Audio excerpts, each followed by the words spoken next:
Welcome to the Startup Saga, where we explore the founder's journey from spark to scale. In today's episode, we're diving into one of the most critical stages of any startup, starting before you're ready. This episode delves into the initial leap of faith founders take, the inner spark that ignites the entrepreneurial journey, and the courage to start before all the pieces are in place. We explore how to listen to your intuition, embrace the messiness of the beginning, and how to take decisive action without a clear roadmap or abundant resources. It's about saying yes to the call and bravely stepping into the unknown. To help us unpack this, we're joined by someone who knows this journey inside out. Stefano Bernardi, founder of Redocun, a seven-figure SaaS that helps marketing teams translate documents without losing their minds. In 2016, he was drowning in translation projects at his job. Marketing materials that needed to go out in 10+ languages, constant copy-paste between files, the formatting breaking, deadlines, it was a nightmare. So he did what any frustrated marketer would do. He called his high school friend Paolo, a developer, and said, "We should build something better." Stefano wrote a book about the journey, and it's everything he wished someone had told him when they started. It's a practical framework for small teams who want clarity and momentum without funding or luck. If you want access to this book, you'll find it in the show notes. Before we jump in, we prepared something you might find really valuable. We created a free library of resources related to every episode in the Startup Saga founder journey. These resources are created by our guest speakers, and they will offer you practical support in your journey. Make sure you subscribe to the resource library on the link from the show notes. Let's jump in. Welcome to the podcast. Welcome to the podcast, Stefano. Thank you so much for sitting down with us. We're doing episode 1. And really, episode 1 is all about that entrepreneurial spark. It's about starting before you have all the pieces together. Can you tell us what was happening in your life when you realized that you wanted to become an entrepreneur? Yeah, so I feel like I was born with it in a sense that after I stopped wanting to become a football player, which is was the dream for all kids back there in Europe, at least I think. Um, when I was in high school, I was already thinking about, you know, becoming an entrepreneur. Not because I had any example in my family, but because I come from an area of Italy where there's a lot of businesses and entrepreneurs, and I was kind of inspired by what they were doing. Like they were building products, they were building these groups and these spaces where stuff were happening, and so I found that really interesting. And yeah, I didn't know I was one day was going to become one of them, but I liked the idea, let's say, already in high school. And then when I started working at my first job, the first month of that job, I actually thought, okay, I want to build a business in the future. And I actually told my co-founder at that time that I wanted to become an entrepreneur. And he kind of told me, no, I don't want to. And I was like, oh, yeah, you're going to work for me then. And then afterwards, we started a business. So, yeah. Wow. And what made you want to start a business? What was that? What was the spark? What ignited the spark? Do you remember that? So, yeah, absolutely. So first of all, I'm a builder. I like to build things. It's always been like that. Even when I was a kid, I was trying to, build castles and stuff like that, or little houses with wood outside. So I like to get my hands dirty. And uh, I I had this dream of building this business. And while I was working that first job, I got to experience very strong pain that all the manufacturing companies in Europe face, which is producing documents in many different languages. And I saw how painful it was from this team because they would spend a month just to create a translated version of their documents. And the process was not that great, and they were always finding issues. And I was feeling the stress on myself, like the project that sparked this idea to start Radicon, it really took away 2 months of my life that I'm never gonna have back. And so when I saw that, I thought, okay, this is an opportunity. Let's try to see what we can build if we can solve this problem. I just want to dive a little bit deeper because what I see at this point is I see two ways. I see a person who would say, oh my God, this is so difficult. Why is this like this? And they go into a complaining mode and then they just continue doing the same thing. Or there's this type of person who sees this problem and they're thinking there's an opportunity here. There's a real pain. There's something that we can do about it. And then they do something. What is the secret sauce behind that? In your opinion, there's not the right answer for this, I think, but in your opinion, what made you go that way and not just, you know? Oh, good question. I don't know if it's something that you feel in a way. You're always looking at trying to build systems in a way. At least that was my nature. But also, I was very desperate at that time, to be completely honest, in a sense that I recently also wrote a blog post about Italy and what's going on in the country. And to make it short, I felt like there was no opportunity for young people. And the only way I could change my life was if I was building a company. And so I was already having that mentality in me of wanting to change, wanting to do better. The system, my boss at the time, they kind of let me down in the sense that I entered the job market with a lot of hunger, a lot of wanting to basically change the world, and that I wasn't given the opportunity to do that. And so I understood. That's why after 1 month, I told myself I want to become an entrepreneur. I want to build a business. Because I understood in that moment when I entered the workforce that the only way I could do more than what I was doing was if I was doing it from the beginning until the end. I hope this answers your question. It's very, very interesting. I'm always curious, like what is the deeper meaning behind when someone is taking on this path? And when you got started, for example, how many of your puzzle pieces, so to speak, were in place, and how many were still missing, but you still got started, let's say? None were in place, in a sense that I have no business. I had at that time no business background. My family, I come from a very normal family. I don't have any entrepreneurs in my direct family, let's say. I didn't do business school. Actually, I finished high school and I started working because I finished high school during the recession of 2008, 2009. So, I was not going all right at home. And so I decided that I wanted to start working to support my parents at that time to help them out. And so I started working. And after I started working, I had my independence. And it was difficult to let it go to then go back to school. So I never did that.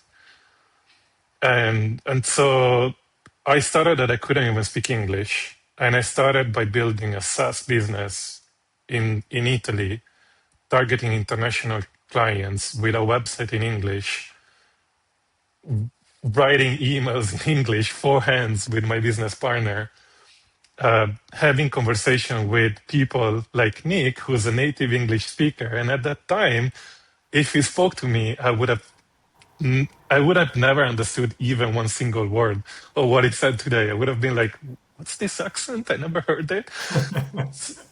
So, I had zero pieces of the puzzle. I didn't know what I was doing. But, I just started because I had to do it.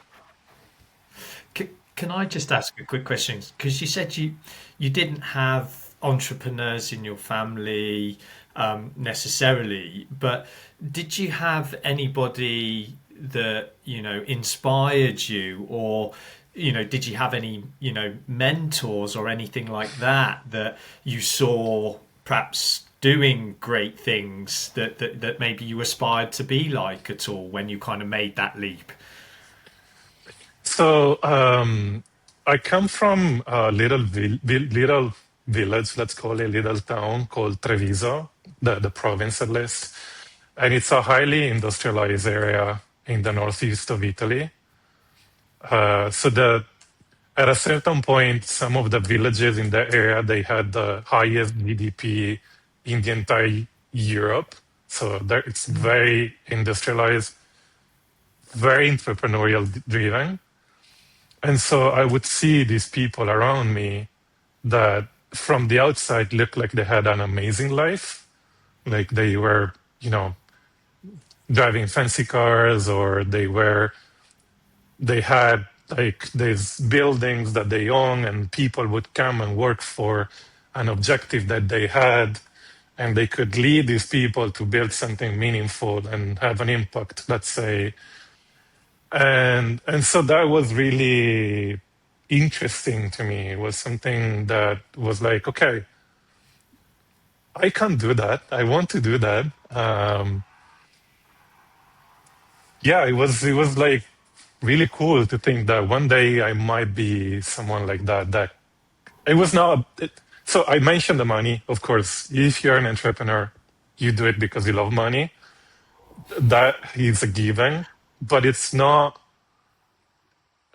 Money is not what drives you, because if you were in my shoes in 2016, 2017, 2018, 2019, when we were not making any money, you would have stopped doing what we were doing. It's about that dream of building something, of having a team that helps you, create that system, that creature that can change the world of people. Because at the end of the day, entrepreneurs change the world. I don't want to sound too idealistic, but I think that's true. Because Henry Ford changed the world for us. He was an entrepreneur. So just on saying, I'm not Henry Ford, just saying. So, talking about entrepreneurship, what do you think is one myth that you heard about entrepreneurship that you know today is that it's not true? Okay, good question. So this is something that I'm actually pretty passionate about. And in fact, if you follow me on LinkedIn, you will find every time post I probably complain about this. I'm joking, but it happens often. And it's that the stories that you hear, that you read, that become known to everybody, they're over polished and they're not the reality. So what I'm trying to say here is that when I started my business, I had nobody I could talk to and ask, okay, how do you do this? So all the content was all written in English. So I started reading blog posts and stuff in English. And everything that you could find, if you type, how do I grow a business? How do I market my product? It would be examples from Dropbox, from Airbnb, from huge organizations with a lot of funding, with an interest on writing a story that sells and gets clicks. So you would read, oh yeah, in this moment we had this idea for a campaign, and pop, everything changed. Our company went from 0 to 1 immediately. And it might be that for some companies it's like this. There might be some lucky person in the world that had that experience. But this is a slow burn. This is a marathon. This is something that doesn't work like this. I don't know anybody. I talk to a lot of other entrepreneurs that have crossed the 1 million mark, let's say, of annual recurring revenues. So people that have some sort of a meaningful business. None of them ever told me, in this moment, my business changed. Like if I turn on a switch and the lights came up. It's every day you wake up, you do the work that you need to do, you go to sleep, you wake up the day after, you keep working. And it's like compounding interest. You see that it keeps growing and growing and growing. And at a certain point, maybe it happens that something scales and takes off.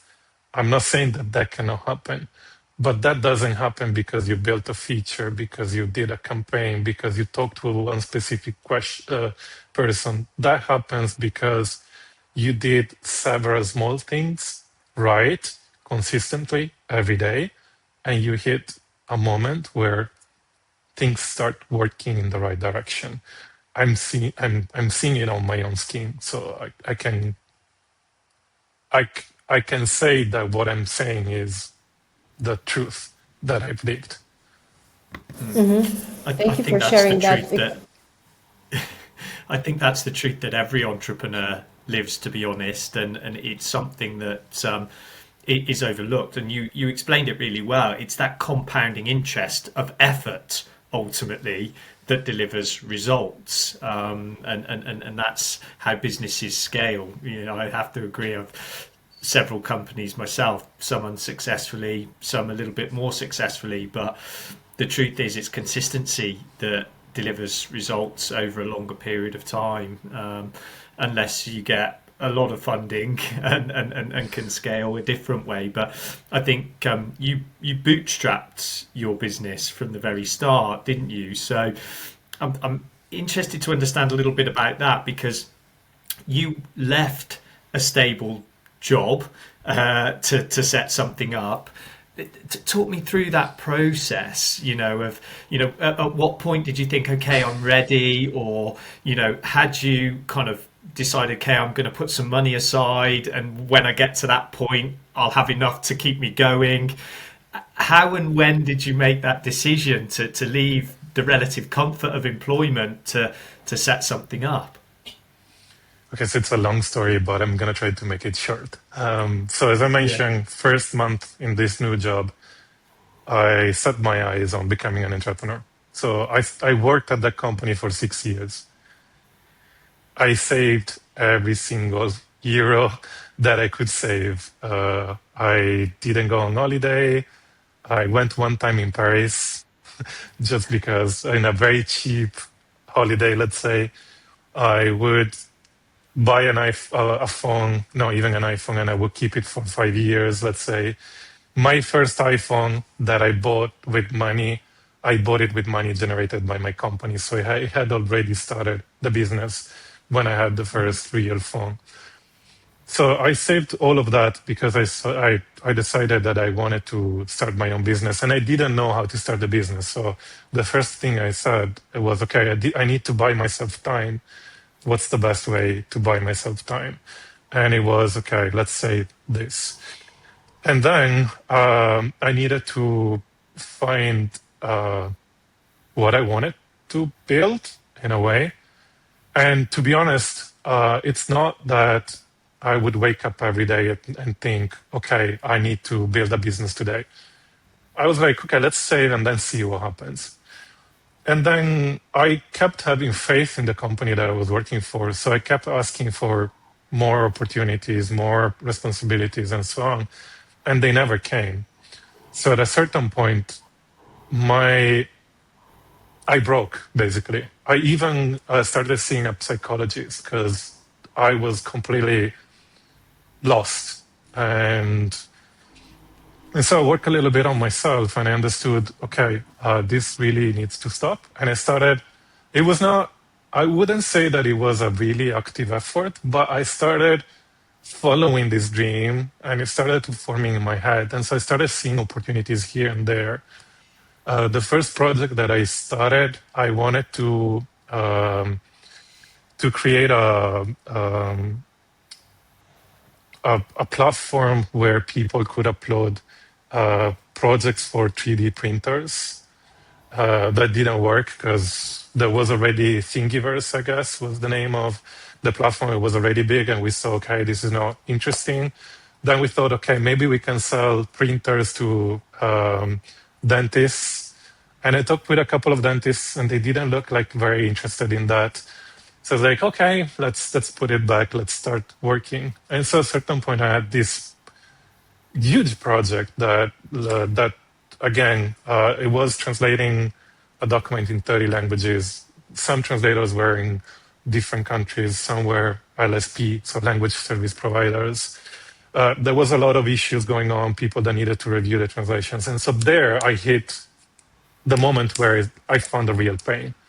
And that pain felt very different from everything that I experienced before. Because before it was a wish that wanted to become a company. This was a pain that I could solve. And so I was at this job. I wasn't happy, as I mentioned earlier. I didn't see a future for myself in this business, in this company. And yeah, I basically wasn't happy. So I was like, okay, this is the moment where I put my chips into this thing. And so I started during the weekends. It was October 2014, during the weekend with my then business partner who agreed to try to build something. I started working during the weekends. I started working at night. I decided that I wanted to learn English because I needed to build this company as an international company. At that time, I wasn't a really good student, let's say, so I really couldn't speak English, like zero English. After a year, I could speak. After 2 years, I was almost at the level that I am right now. So it was a lot of desperation, a lot of frustration. And then I started doing the work. And then we were in July 2015. We had just released the day before, the month before, public beta of the system that we built. And at that point, I told my business partner, we need to quit our job. We need to go jobs, actually, because he had a different job. We need to go full on this if we want to have if we want to build this, we need to go full on. And don't look at this as either we succeed or we fail. We take this project on. Either we succeed or we learn. So that was the mentality. And that's how we started. Quick pause for a moment to mention one of our founding sponsors for the Startup Saga podcast, the Dragon Coaching House, which is my company. At the Dragon Coaching House, we partner with VC-backed founders who recognize that scaling a company requires their own evolution as leaders. Most of the founders we support are VC-backed. They are under constant pressure. They are expected to make clear decisions while carrying uncertainty, a lot of responsibility, and quite frankly, other people's livelihoods. Our work is rooted in Gestalt psychotherapy, coaching with ICF competencies, and real founder experience. Founders come to the Dragon Coaching House feeling stretched, reactive, or quite exhausted. And over time in our work together, they develop clarity, emotional range that allows them to lead without constantly operating from survival. The difference can feel like coming up for air after holding your breath too long underwater. We work with the nervous system, with how pressure lives in the body, and with the emotional patterns that shape how founders lead, relate to others, and how they decide. So if you're a founder who recognizes yourself in this, you can visit our website, dragoncoachinghouse.com, to book a private consultation. I think that's quite a good phrase. Either we succeed or we learn. You know, it's quite a poignant one. And there's so many lessons along the way. You know, with any kind of entrepreneurial journey. How did you decide? You know, when you were kind of making that leap, like you said, okay, now's the right time to do it. That it was good enough to start. You know, what kind of gave you that confidence that, yeah, now's the time to do it. It's good enough. Desperation and ingenuity. Like I had no idea what I was buying into. Yeah. So the complete honest is probably that, but also that frustration. Like I was lucky enough that I was my own user, and I was working as a consultant for many different companies. So I could identify that it was a pain that I was not the only one that had, or not one single company. And so after I saw one, two, three, four, five, the moment I hit the real pain, I looked back and I was like, oh man, there's so many people that have this problem. And yeah, we built it. And the real problem at that time that I had in my mind was, okay, Italy is not ready for something like this. That's why we looked at the international market, because we were, when you were talking to Italians at the time, they wouldn't necessarily trust a SaaS business. They would still be looking into a physical, not physical software, because software is physical, but something that you install on your computer. They you subscribe to a service and you work with this service that is online was not really something ingrained in the way that we were working at that time. It was starting to get also there. We were starting to get there. Also, internet was not that great, so we thought, okay, the infrastructure is not ready. Let's try to build something for everybody, and then we just go out there with, again, ingenuity, and we started building it. So I guess there's going to be questions later about this part, so I'm not going to go too deep into this, but we'll probably go back later on how I would have approached that moment now that I know what I know. Well, I think that is an important thing. Listening to a book at the moment by Gareth Southgate, the former England manager, and he talks about making the leap into football management. There were so many things he didn't know, at 35 as a player, that then went into management. And he talks about the unknown unknowns. You just, without that knowledge, there are things that you don't know, there are gaps in your skill set that you're going to have to learn as you go along. But looking back, what did you not know that you wished you'd known? and how did that maybe shape your early actions? That uncertainty shape some of your early actions and decisions? Well, so first of all, I should buy it. I should buy myself and not say this, but we won a Europe Cup because of the manager. So That's painful. sorry, That's a low blow. sorry to bring that up. But I was in Bangkok. I remember the game anyway. So what I didn't know. So two things I'm gonna mention. One is the compounding effect. If I had known the compounding effect that we talked about earlier, the fact that every day you do one thing and then the day after you do another thing and then another thing, and it becomes like a pile of things that then are bigger and start working together.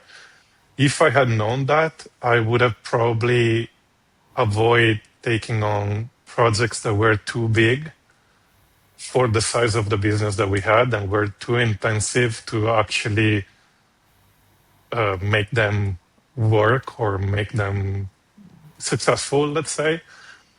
So that is one thing. And the other thing is I wish I had known how important it is to keep talking to your customers over and over and over and be extremely obsessed with wanting to understand them.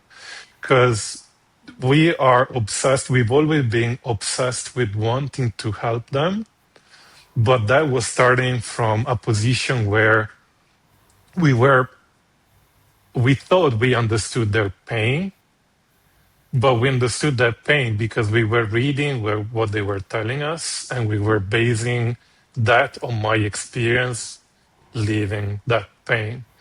But not everybody lives pain and workflows and stuff the same way that you do. So it's really important in business to have empathy in everything that you do. So first of all, with your customers. Like you have to know them by name. You have to know what type of coffee they drink in the morning, how they go to work, how they turn on the computer, what they read, what they do, what pain they have, how they try to solve it, how they want you to solve it, how you can solve it better. And so you have to start really, you have to become your own customer in a way and understand them extremely well. And, empathy, I meant in all areas because that works also with your team, because you start a business and I'm understanding this every day, basically. Like yesterday I had a chat with my team while I try to be more empathic with them, because I realized that they don't know what I know. So they don't know that this company exists because I had that pain. A developer in our team, he or she never speaks to one of our customers. Very rarely they talk to a customer. So they don't hear that pain. They don't feel that joy that they feel when you solve their issue. And so if you don't share with them that, if you don't put them in a position to understand that, they won't be able to help the business go in the right direction. So you need to have empathy, you need to ask questions, you need to be curious, and you need to share what you learn. So this is to say, okay, understand what your customer wants, understand them, then talk to them, explain what you're doing, explain why you're doing that. Try to be open, try to be honest with them. With your team, do the same thing. Ask questions, try to understand what they don't know and what you know. Try to share, try to bring them in, and I wouldn't say sell that dream, but if you want people to help you, if you want people to support you, your customer supports you. If you want to help them, you need to really create this strong connection with everybody, and you need to try to find a way to support all of these pieces to go in the right direction. So I hope I went a little bit off topic, but I thought it was important to share what I meant with empathy. Yeah. I think you're very much on topic, and one of the reasons why I can relate to that is I'm preoccupied a lot with what is really the job of a founder when they want to turn into a CEO that can scale the business. And I think you just described one of the most important things that they do.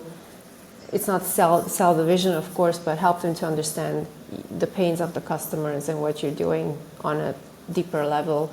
Because what's in your head and what you know is something that they might not have access to, simply because they were not in those shoes, or they're not exposed to the client conversations day to day.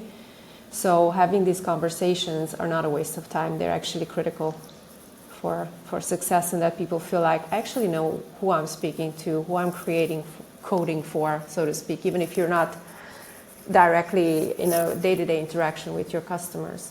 So yeah, it just confirmed another thing that I'm also reading from other successful founders, and success leaves clues, and I keep repeating the same realizations that they have that then help them to move forward together with their team and to really scale the business. So I think that's so important. Moving on to a bit of the early days, I have a few questions regarding the start, but I just wanted to go back a bit to the point where we talked about that compounding effect of the work that you put in. And what I've realized is that it can go both ways. So you can show up every day and work, and it can go completely wrong. And what I've realized, and let me tell you what you think, and also you, Nick, is that compounding effect, I think, happens if you build a system. So if you're intentionally building a system, then it's going to be a compounding effect. If you just do every day the job, and you don't build the job, you don't put the work into creating the systems, then that work might go to waste. What do you guys think about that? Yeah, it's like investing again. If you invest in S&P 500 20 years ago and you kept investing every day, you keep growing. If you invested in something else that went busted, you don't have anything anymore. So you definitely need to have a system and a plan in place. And I don't know if I should touch this, but what I think I would do if I could go back and give a suggestion to someone that is starting this path Yeah. would be, again, going back to the customer. So find one customer, one type of customer, very vertical. You have to have 20 people willing to talk to you, and they all need to look the same, like work in a similar company, same dimension, same problems, and so on. Then try to find one common issue that they have. Try to find one common solution for them to solve the problem, and try to find to develop one common offer. So one problem, one solution, one offer. So that allows you to go deep into the problem and to create a system that you can keep improving and you can keep putting your effort into it to find this compounding effect. Because the main mistake we made in the past, and one of the main mistakes, luckily we were lucky enough that we didn't do this too much and for too long, was that we thought at the beginning that the problem that we were trying to solve was a problem for everybody. So if you build for everybody, you're building for nobody. Because one is gonna tell you, I want this green, I want this orange, I want this blue. And so if you're building something orange, green, and blue, yeah, you will make happy one person, but that doesn't mean that the entire market wants what you're building. And also you'll have to spread your energies everywhere to build the orange, the blue, the red. And that doesn't work because, if you have a small thing and you can put it on a sheet of paper and push, you're going to break the paper. If you do this with your hand, you're never going to break it. So you have to condensate your energy to try and move this thing as far as you can. At least that's the way I see it and what worked for us. Like at the I beginning, totally at the agree. very beginning, sorry, Yulia. At the very beginning, we had a very single problem that we were trying to solve. We saw that there was this file format, which is called InDesign, that nobody was supporting well. And we were like, okay, this is what we need to solve. And we built the best solution in the market because every customer would still tell us, which I tried different ways of solving this. You are the one that does it better. So that's how we kept growing, started and kept growing. So it's just to summarize, what I hear is that when you found your rhythm by focusing on one type of customer, one persona, and solving their one big pressing problem. Correct. And I It has think to be big I enough, the think that market, but yes, it has to be big enough the market, but I think, or at least the risk I noticed, and I had the same when I started, was I feel like I'm missing out if I don't serve more customer personas and more type of problems, and then somehow you just scatter all that energy and resources and nothing happens in any area. So I think what you were saying, to narrow it down and really go deep in that one problem, I think that's such a useful advice, especially when you're bootstrapping, right? yeah, if I can say a keyword here, use a keyword, it would be discipline. Because you need discipline to wake up every day, to work every day, to keep yourself healthy every day, and then to be able to say no and build a system and keep working on the same problem. Because I still get emails every day from people asking different things. Like I think our website probably has 100,000 views a month. So of those many people, imagine how many ask for different things. And we just say, no, we don't support this person. We don't support this case. We don't support this. Because maybe one day we collect all the feedback. So we started collecting feedback since 2016 and save it everywhere. But then we had the discipline to keep doing the work that we needed to do to go to the direction that we set for ourselves.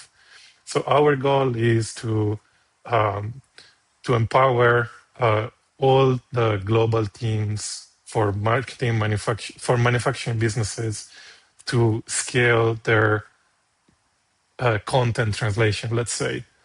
So this is what we do, but this is the long-term commitment that we have.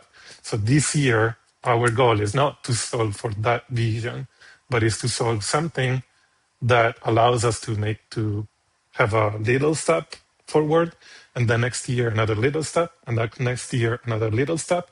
So in 10 years, we got to 1 million. If we keep doing that, in 10 years, we're going to be at 10 million maybe. Hopefully sooner than 10 years. But what I'm trying to say is that because if you have discipline, you can actually have an impact. Otherwise, you're not going to have any impact from my point of view. Quick pause for a moment to mention one of our founding sponsors for the Startup Saga podcast, Alexander Daniels Global. At Alexander Daniels Global, we work closely with founders, scale-up leaders and investors to help build leadership teams at the moments that matter the most. One of our key focus areas is C-suite and leadership search within technology, deep tech and innovation-driven businesses, often at points of rapid growth, transition or uncertainty. Over the years, I've had the privilege of partnering with founders as they make some of the hardest decisions in their journey, who to trust early, when to strengthen leadership, and how to bring in the right people to turn vision into execution. We work alongside investors, helping ensure the teams behind their portfolio companies are set up to scale sustainably. At its core, Alexander Daniels Global is about helping companies build teams that don't just look good on paper, but actually work. Teams that can navigate complexity, pressure, and growth without losing their direction. To find out more, you can visit our website at alexanderdanielsglobal.com. That reminds me, what you said there is really, really important. I think it was, I think Warren Buffett said the difference between successful people and really successful people is that really successful people say no to almost everything, and that saying no has to be a mindset. And it's very difficult if you're an entrepreneur because you see opportunity everywhere, but really successful people say no because they reject interruptions, they reject the superfluous opportunities to focus on what's really, really important. And I think that is a lesson for anybody founding a business. You know, there is going to be lots of opportunities, and having a mindset of being able to say no will be critical to success, or being really successful versus marginally successful maybe. I hope you're right, Nick. Yeah, I hope so too. That's especially difficult for me because I always like this, the new thing. Oh, this is so cool. Let's do also this thing, that thing. It's also something I'm learning. This saying. Well, you have an entrepreneurial soul then, Iulia, because I'm the same. Like I like shiny things. I wanted to ask you, Stefano, what role did your intuition have in the whole process, your gut feeling, the purpose as well, in your decision making? So there is a lot of gut feeling, unfortunately, not too much data. So you have data sometimes, but I think I've read or heard someone saying that building a business is making decisions with incomplete data. So there is a lot of what you feel needs to be done. I have a system that helps me understand what we want to build, that I build with my team. So the first thing, you have to collect all the feedback that you get from everybody and store it somewhere where you can go and tag it and find uh, whatever people told you. And then you have to build something that is called an opportunity solution tree. This is something that I read from a book from Teresa Torres. It's called Continuous Discovery Habits. And basically, what she says is that we are building an imperfect solution for a problem or something like that. I don't remember, or a solution for an imperfect problem. I don't remember exactly the words that she used, but what she says is that we are trying to build a solution that is not for an issue that is 1 + 1 = 2.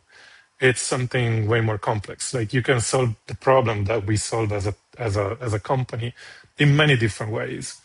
So what you need to do is try to condense all that complexity in front of yourself. That's what I found works for me. So you write the name of your user, you write everything that you need to do, and you start creating a tree of all the things that they need to do. So for example, let's say Nick is a customer of ours. So you write Nick, okay, Nick needs to translate a document. So a brochure, let's say. What does he need to do? Well, translate the text, keep the formatting, inform his team about the changes. Okay, good. So for the translation, okay, the translation, what does it mean this? What problems does it face? What opportunities are there? Okay, translation opportunities could be, he can use AI translations, he can use people, he can many different ways. And then you start writing down all this thing in front of you. And at a certain point, you have this huge tree that gives you an idea of what is happening in front of you. And from there, well, this starts from the fact that you've been talking to your users, which is something we said earlier. But here you have an overview of the complexity that you have in front of you. And you can start trying to think, okay, what is the most painful thing that the user is going through right now? What can help me give them the best return on the investment that they make? Because if I solve the strongest pain, I will also generate the strongest opportunity for my company. So when you have that in front of you, it's not as much about data because it's going to be difficult to have data, especially if you are a small company. It's a lot about qualitative data. So going out, speaking to the customers, understand what's their pain, understand what's the opportunities, create this map, and then go again to them and ask them, okay, I want to solve this problem. Is it something that is really painful for you right now? Or are we already doing it somehow good enough? Or are you doing it outside well enough? Do you think we could do it better? How do you think we can solve this? How would you solve it? So, by talking to your user, your best users, those that we call ICP, ideal customers, by talking to them, by having this overview, you can find what you want to do, and then you start building. This is about building products. If then you want to market to them, you can do the same thing, less or more, and then you talk to them and you ask them, where do you spend time, online or offline? Where did you find us? Where did you look for solutions before? Where do you generally find solutions? Who do you speak to when you have a problem? How do you solve a problem when you have it? So, it's not about data in a sense. Oh, I see that 100 people does this and do this in my product, but it's more, okay, what can we do? Okay, what is happening? What does the user want? What can they tell us? How do we learn more about them? How do we build this empathy that we were talking about earlier? And then let's go in that direction. So that's something that we, less or more, always did in the business since the beginning. We didn't have this framework. We built this framework over the years by reading, understanding what is happening, and so on. And yeah, I guess that's what I would say about this. And when did you recognize, okay, this thing is working and this path is great and we should double down on that? What signaled those things for you?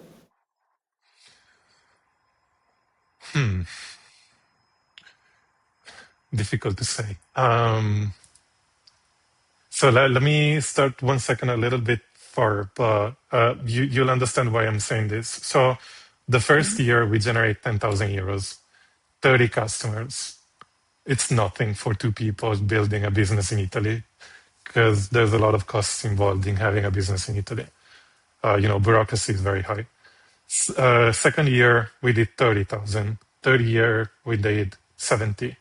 Then 100, then 150, then 300, 500, 800, 1 million, and so on, 1.5 million. So not all of this was coming from the product.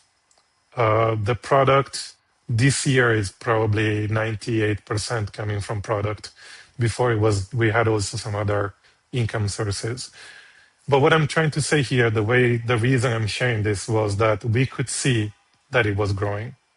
So that makes things easier.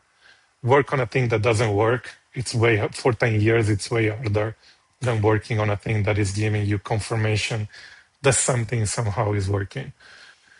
But then we had the qualitative feedback. So until we hired a specialist customer support agent, I had talked with everybody who used Reducon.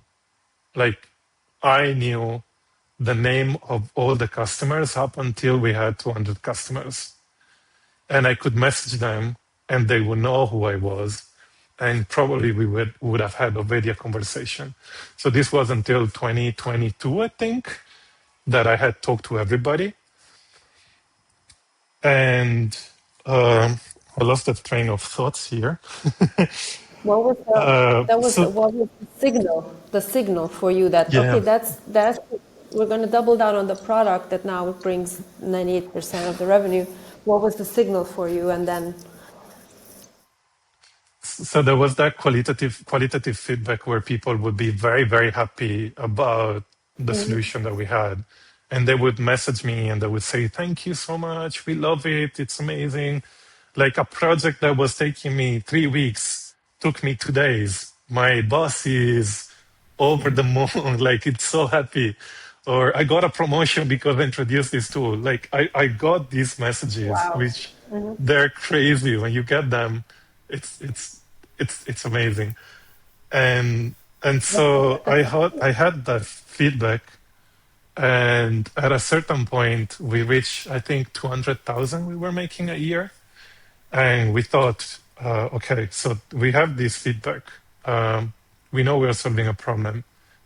We see some revenue and we have some money that we can invest. What do we want to do? So the first thing that we did was we hired a psychologist that facilitate the conversation between me and my co-founder, because we have 50-50 of the business. And that was because we had different goals, personal goals and personal objectives that we wanted to reach. And your business is a tool that allows you to reach the goals that you have at the end of the day. And so we needed someone to help us put everything on the table and align everything. So she came in, she helped us found us the direction. We had the direction and it was okay. Now we had a direction. How do we scale? And then we hired a consultant that had worked with many businesses to help them grow.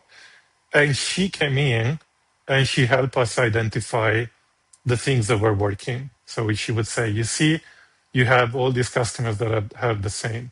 You see, they all buy this tool. You see, they all do this inside the platform. You see, they all come in this way inside the platform. And so that was the moment where we started growing. I think we were at 30,000 of MRR or something like that when she joined. And now we are at 120, I think, something like that. So in the space of 3 years, I think, or 2 years, I don't remember exactly the timing. But, first we recognize it by qualitative feedback again, and then we call someone that told us this, and this. Afterwards, you can see it yourself too, but at that time we couldn't see it. And she told us, you understand your customers, that's fair, but you are not your customers. So go out and talk to them. So cool. Once you had that momentum, how did you shift from the often early chaos that you have, in a sort of startup business into something that was repeatable, scalable? And we talked about systems and processes. Talk me through how you started to embed things that were going to build that scalability. Yeah.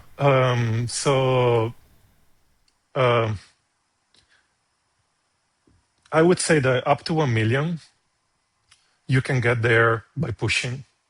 So you just need time. You don't need to have processes in place or very little one, because it's the scope of the business is as small as you can somehow manage it yourself in a way. Let's say 1 or 2 people can manage it, the complexity. Once you reach that scale, you can't handle everything yourself. So you have to start putting in place these processes. So before, I feel like you just need to listen to the customers and do the work and be very disciplined with the one customer, one problem, one solution, and one offer. Afterwards, you need to start putting in place people that help you build the system. So what we did, but this is my own take. I might be wrong with this. Other entrepreneurs might be building in a different way. But what we did, we identify areas that are very important for the business, and we don't have the skills to grow.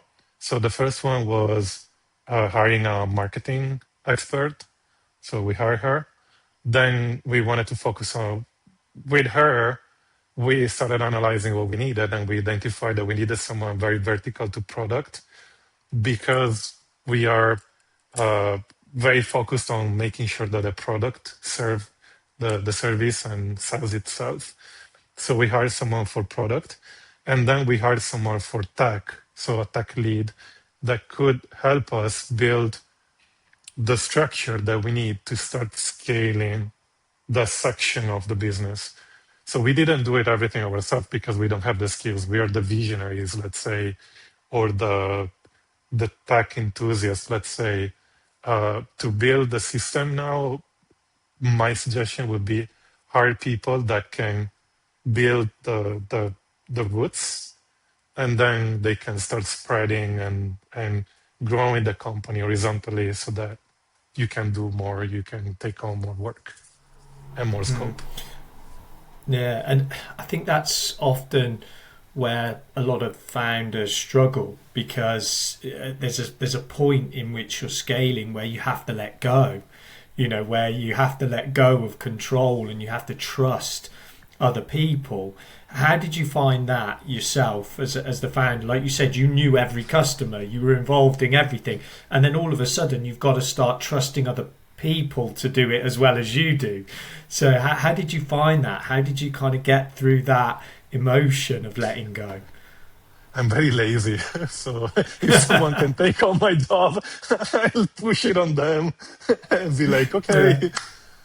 No, so there is that's fundamentally the truth, to be honest. But also, if you want to build something big, there's only one way you can do it, and it's trusting people that have done that and have better skills than you. So if someone comes in and they start explaining marketing and they know what they're doing, I'm gonna be like, okay, what do I have to do here? What do you want me to say? Just that take this area and go on and then tell me what you're doing and report, and let's grow together. So it's knowing where you want to go at the end of the day. So you know that you're one person, you can do everything. So if you want to go there, you have to find people that you respect, people that you trust, people that can teach you things, and your job is not going to be doing, it's going to be learning.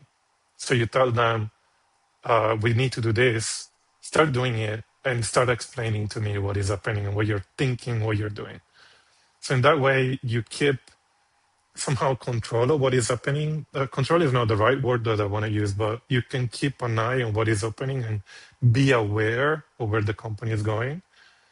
And at the same time, you teach yourself, or these people teach you what you need to know to scale the business. And then you have the mental space to start asking yourself, okay, what's the next step?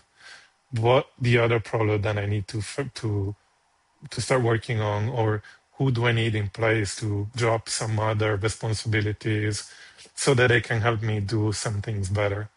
Because you can do everything, but you can't do everything well. If you want to start doing it everything perfect at the high level, you need people that do those things, that have done those things, and that can focus on doing those things. That concept of learning as a CEO is really important. And Iulia, I know this is a topic that is really, really close to your heart, isn't it? In terms of, CEOs needing that ability to learn as they go in order to, retain their importance in the business. Absolutely. You have to learn, otherwise Yeah. you're not ready to scale. Yeah. Yeah. One of the things we haven't touched upon yet, Stefano, and I think is important in any company, but even more so in a growing company, is culture. And often, as you start to bring new people into the business and the business gets bigger, it's harder to retain the kind of culture. So tell us a little bit about that. How would you define the culture of the business? What challenges did you face as you scaled in retaining that type of culture, and how did you overcome them? That's a very difficult question to answer. In a sense that what was the company 5 years ago is not the company that is Redocon today. And the culture, the business, it's like a living creature. It changes, it reshapes, it needs to adapt, it needs to take on new challenges. So the monster that it was the day before, it's not the monster that you need today to fight the big boss, let's say. So you need to adapt. And so the culture will change. And I think, for the way I see it, you need to hire people that you, as I mentioned earlier, that you trust, that you respect.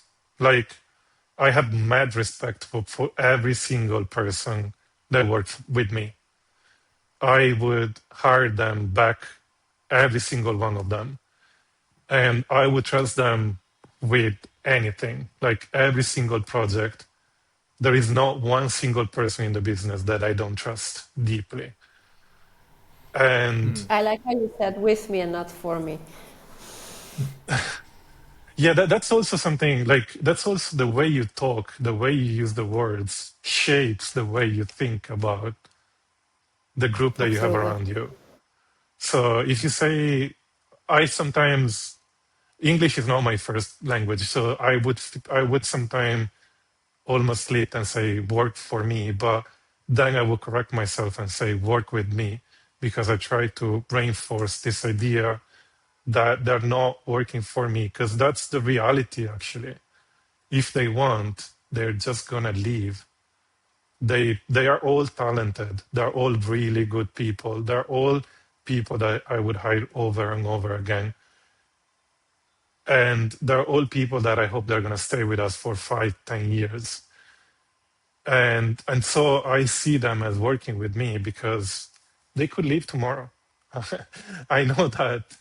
But to going back to what I was answering to, so the question was, how do you build a culture? So you first hire people that you trust and that you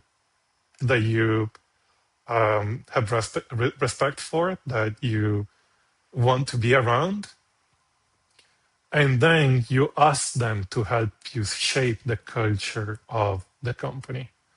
You can guide them. You can tell them, we want to go in that direction. If you're the founder, if you're the CEO, you, of course, you have an impact on the way the group is shaped. Because when I talk, I can see that everybody shut their mouth. And because it's the aura, the responsibility that I have, the understanding that I have, the story that I bring, they can see that. They respect the story that I have. And they know that if I'm saying something, if I don't agree with someone, it's not because I don't trust them. It's because I bring a different context and they might not have all the information that they need to understand the context and what I'm trying to say. And so they adapt to the direction that I want to bring the company to, let's say, the direction I want to go. But they know that if they don't agree with it, if they find something doesn't match the dream that I sold them when I interviewed them, when they decide that they wanted to join us, all of them, I repeated it even yesterday. If you see something that doesn't work, either in the product or in the company, raise your hand. Tell us. It's important that as a team, we collaborate to build this thing together. We're not building a product. We're not building a service. We're building something that exists and we all shape, and that has to grow, keep growing, because if it grows, we take on more challenging projects, more interesting projects. We have more fun, and we keep having this environment that I hope we are creating, or we have created, where everybody is part of something bigger as a team. So I hope this answer is not really one single point, but it's more a mentality of how I think people should look at this. Yeah. Maybe a slightly quick question now. So for founders listening to this who feel stuck between the early entrepreneurial spark and the scale, what advice would you give to them to help bridge that gap? Talk to your customers. They're there. If you don't have customers yet, again, go back to the one type of user, one problem. One problem, one type of user, one solution, one offer, and find these people, talk to them, learn from them, and remember the compound interest that we were talking about earlier, and keep executing. Keep yourself healthy, like eat well, sleep well, go running. Like, I know it sounds like a health coach or, I'm not in Dubai, but I live in a crazy city anyway. But I feel like when I started this process, I found it very difficult to sit myself in front of the computer. So I would start every day by working out, and I would then start working, and then I would go running at midday. And I started doing that because I read that this stimulates your body to create endorphin, I think. I'm not a medical doctor, so I'm not sure if it's endorphin or something else. And that put you in a good mood and lower the stress in your body and helps your mind be in a better mindset, let's say. Around you, surround yourself with people that push you, not that drags you down. I had to do a lot of sacrifices on, respectively, to people that I have around me. I had to stop seeing some people because they were not right for me. And some were even painful separations. So, put yourself in the best position, easiest position that you have to solve the problem and start solving it in the way that we talked about it earlier. Sorry, I never have very precise questions because it's like a system that you need to adapt.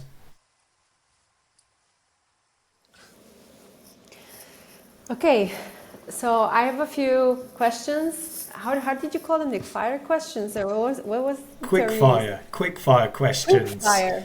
Quick fire questions. Rapid. So quick question, Yeah, Let's yeah. do it. quick Short, answer. sharp. Yeah, Short, sharp answer.